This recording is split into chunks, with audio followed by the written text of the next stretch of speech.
అందరికీ నమస్తే. వైసీపీ ఎమ్మెల్యేలు జనసేన బాట పట్టబోతున్నారా?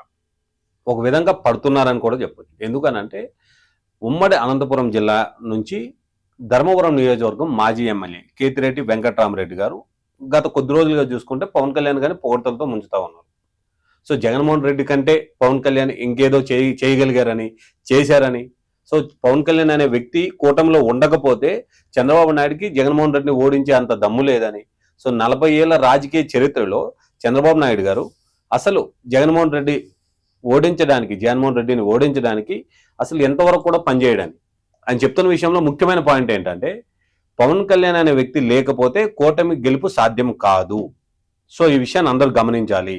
సో పవన్ కళ్యాణ్ చాలా నేర్పరి, తను రాజకీయ శైలి ఒక కొత్తదనంగా కనిపిస్తుంది. ఎందుకంటే ఎప్పుడు జనాలకి హామీ ఇచ్చే నాయకులే తప్ప హామీలు అమలుపరిచే నాయకులు ఎంతమంది విన్నింగ్ అయి ఉన్నారు, అంటే ఎంతమంది పూర్తి హామీల్ని నిర్వర్తించగలిగారు, ఎంతమంది పూర్తి హామీల్ని అమలు చేయగలిగారు. సో పవన్ కళ్యాణ్ మాత్రం తన శాఖకు సంబంధించి కానీ తనకు సంబంధించి కానీ ఎన్ని హామీలు ఉన్నా ఎలాంటి పరిస్థితి ఉన్నా తను ముందుకు తీసుకెళ్లగలిగాడు అనే అంశాన్ని చెప్పుకుంటూ పవన్ కళ్యాణ్ వైపు చూసి ఆలోచన చేస్తున్నట్టు కనిపిస్తాం. ఎందుకంటే ధర్మవరంలో ప్రస్తుత సత్యసాయి జిల్లా అయినటువంటి ధర్మవరం నియోజకవర్గంలో పరిస్థితులు కొంచెం అనుకూలంగా లేవు. ప్రస్తుత వైఎస్ఆర్సీపీ పార్టీ నుంచి మాజీ ఎమ్మెల్యేగా ప్రస్తుత నియోజకవర్గ ప్రాతినిధ్యం వహిస్తున్నటువంటి వెంకటరామరెడ్డి గారికి అనుకూల పరిస్థితులు, అక్కడ అనుకూల వాతావరణమైన కానీ అనుకూలంగా గాలి వీచట్లేదనే చెప్పాలి. ఎందుకంటే బీజేపీ పాగా వేసినటువంటి ఆ నియోజకవర్గంలో కింద స్థాయి ఉన్నటువంటి క్యాడర్ని జాగ్రత్తగా బీజేపీ వైపు తీసుకొని ఎమ్మెల్యేని పక్కకు పెడదామనే ఆలోచనలో బీజేపీ ఉంది.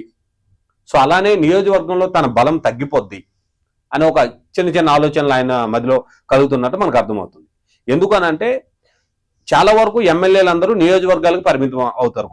కొంతమంది సంబంధించినటువంటి రాష్ట్రానికి వాటికి సంబంధించినటువంటి కోటర్స్ ఎక్కడ ఉంటాయి అక్కడే ఉండి పరిపాలించే వాళ్ళు మరికొంతమంది.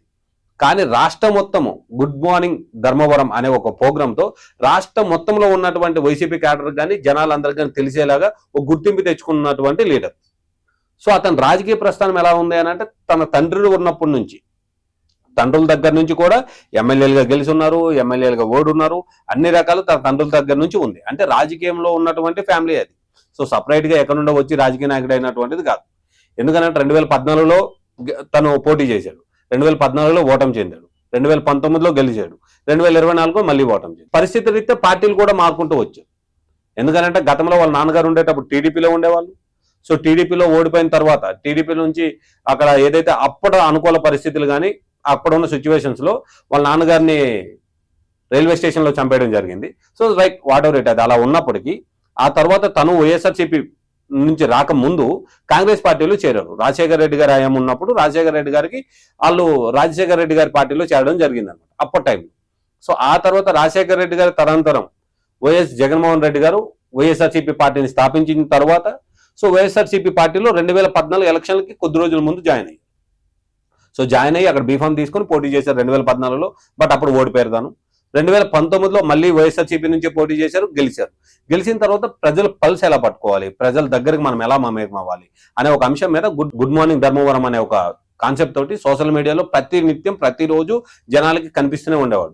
సమస్యలు పరిష్కరించే విధంగా కానీ అక్కడ సంబంధించినటువంటి ప్రజలకి ముఖ్యమైన సమస్యలు ఏవైతే ఉంటాయో అలాంటివి పరిష్కరించేటట్టు కానీ, సో ఇలా రకరకాల అలా అని చెప్పి అలా చేస్తూ జనాలందరితో బాగా మమేకమైన వ్యక్తిగా తను ఉన్నారనమాట. అంటే ఆ కార్యక్రమం వల్ల రాష్ట్రంలో ఉన్నటువంటి ప్రజలకు కూడా బాగా సుపరిచితంగా మారారు. ఇప్పుడు ప్రస్తుత ఆయన రాజకీయ ప్రస్థానం ఎలా ఉంది అని అంటే తన చూపు జనసేన వైపు ఉంటుందా, సో జనసేన పార్టీలో చేరడానికి అవకాశం ఉందా? ఎందుకంటే గత 2-3 రోజులుగా వస్తున్నటువంటి ట్రోల్స్ కానీ లేదా టాపిక్స్ మీద కానీ మనం ఒకసారి పరిశీలించగలిగితే సో తను జనసేనకు ఆకర్షితులు అవుతున్నట్టుగా కనిపిస్తాం. తను ఒక ఇంటర్వ్యూలో క్లియర్గా చెప్పిన మాట కూడా ఒకటి ఉంది, ఏంటంటే బీజేపీ వద్దు, టీడీపీ వద్దు, మనం జనసేనకే వెళ్దాం, జనసేననే మనకు వద్దు. సో అనే అంశం మీద జనసేనకి తను ఆల్రెడీ బాట వేస్తున్నట్టుగా మనకు అర్థమవుతా ఉంది.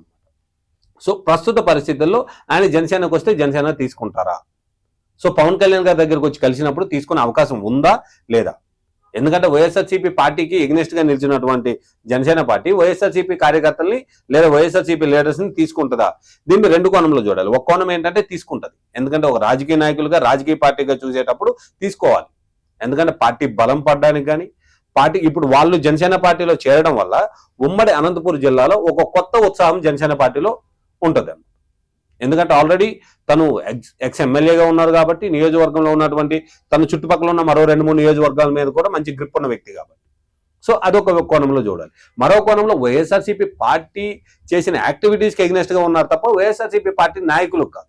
ఈ అంశాన్ని పర్టికులర్ గా మనం గుర్తుపెట్టుకోవాలి. ఎందుకనంటే ప్రజలకి బాగా అవేర్నెస్ క్రియేట్ చేయాల్సిన అంశం ఇది. ఎందుకంటే జగన్మోహన్ రెడ్డి అనే పార్టీ ఏదైతే వాళ్ళు చేస్తున్నటువంటి యాక్టివిటీస్ వ్యతిరేకంగా ఫైట్ చేశారు తప్ప ఆ పార్టీలో ఉన్నటువంటి వ్యక్తులకు వ్యతిరేకంగా పనిచేయలేదు ఎప్పుడు కూడా. అందుకే వ్యక్తిగత దూషణ అనేది జనసేన పార్టీలో చాలా తక్కువ. ఎప్పుడో నామినల్ గా కింద స్థాయిలో వ్యక్తులు డైరెక్ట్ ఏదో దురుసుగా మాట్లాడిన పరిస్థితులు చూసాం తప్ప ముఖ్య నాయకులు ఎవరైనా లేదా దాన్ని లీడ్ చేసే పొజిషన్లో ఉన్నటువంటి వాళ్ళు ఎప్పుడు కూడా వ్యక్తిగత దూషణలకి పోలేదు. సరే వైఎస్ఆర్సీపీ పార్టీ పోయింది, ఆఖరికి ముఖ్యమంత్రి సభల్లో కూడా పవన్ కళ్యాణ్ గారిని తిరిగిన సందర్భాలు చాలా చూసాం మనం. అది ప్లస్ మైనస్ అనేది అది వేరే టాపిక్. సరే అది పక్కన పెట్టుకుంటే ప్రస్తుత పరిస్థితుల్లో ఇలాంటి ఆస్కారం ఉందన్నమాట. సో ఇలాంటి పరిస్థితులు ఉన్నప్పుడు కేతిరెడ్డి గారు ఖచ్చితంగా జనసేన పార్టీలో చేరడానికి ఎక్కువ ఆస్కారం కనిపిస్తున్నట్టు మనకు తెలుస్తాం. సో ఖచ్చితంగా ఆయన జనసేన పార్టీలో చేరితే ఎలా ఉండబోతుంది, ఇంతకీ ఆయన జనసేన పార్టీకి వస్తే మీరేమనుకుంటారు? ఆంధ్ర రాష్ట్ర ప్రజలుగా మీరేం కోరుకుంటున్నారు? ఆయన జనసేన పార్టీకి వస్తే బాగుంటుందని భావిస్తున్నారా, లేదా జనసేన పార్టీ కాకుండా తను యాజ్ యూజువల్ గా వైఎస్ఆర్సీపీలో కంటిన్యూ అయితే బాగుంటుంది అనుకుంటున్నారు? మీరేమనుకుంటున్నారు? కేతిరెడ్డిని ఆహ్వానించడానికి జనసేన పార్టీ సిద్ధంగా ఉందా లేదా అనే అంశాన్ని మీరు కామెంట్ రూపంలో నాకు తెలియదు. Thank you.